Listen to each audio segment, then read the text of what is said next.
until yesterday. But it is vital that he ride into battle on horseback. Just 1 year ago, he was the officer who fired the first shot in the war between the British and the French.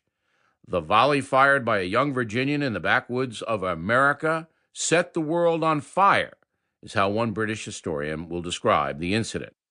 Indeed, Washington's decision to attack a small French scouting party, killing all of its soldiers, will launch what will become known as history's First World War. In time, the fighting will spread far beyond North America into Europe, Africa, and even India. But that moment of impulse eventually led to public disgrace. Soon after the skirmish, Washington suffered the humiliation of surrendering his Virginia militia to the French at a battlefield not far from here, known as Fort Necessity. In order to avoid a wider war, the French allowed Washington and his men to return home, but the stigma of failure still hangs over the ambitious former surveyor. He has returned to this forest as a volunteer, seeking redemption by using his knowledge of the lush woodland trails to assist the British commander, General Edward Braddock. Unbeknownst to George Washington, however, the battle he seeks will not take place tomorrow. It's happening right now. 300 miles away in Philadelphia, 49-year-old Benjamin Franklin sits naked in his bedroom. He's reading a book with the windows wide open while enjoying the rejuvenation of his daily air bath. Franklin eagerly awaits word of the British Army's great victory, for the French presence in the Ohio River Valley not only blocks America's westward expansion, but also threatens the safety of the existing American colonies. Franklin is not alone. From Virginia to Boston, General Braddock's campaign is a cause célèbre. The French and British have been at odds in Europe for centuries. Now their rivalry is shifting to North America.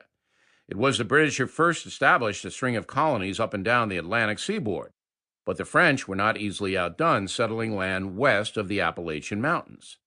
They call this thinly populated region New France. Beginning in Canada, the territory extends from the Great Lakes south through the Mississippi Valley, all the way to the region on the Gulf of Mexico known as Louisiana.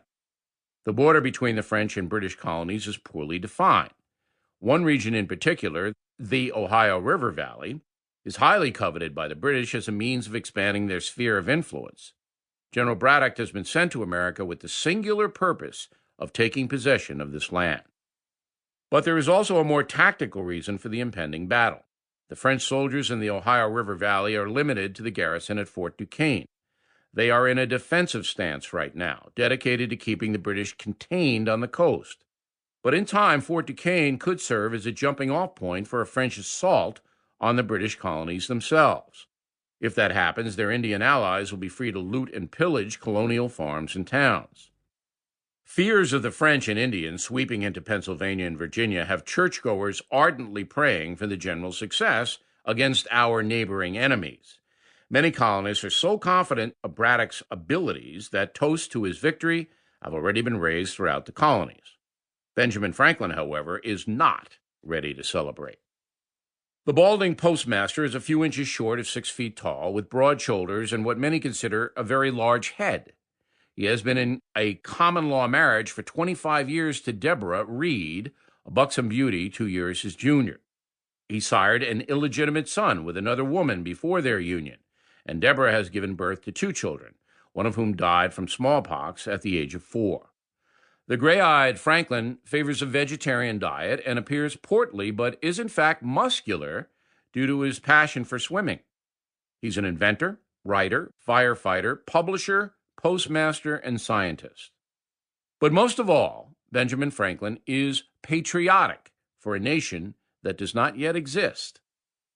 Franklin's current focus is protecting America from the growing French threat.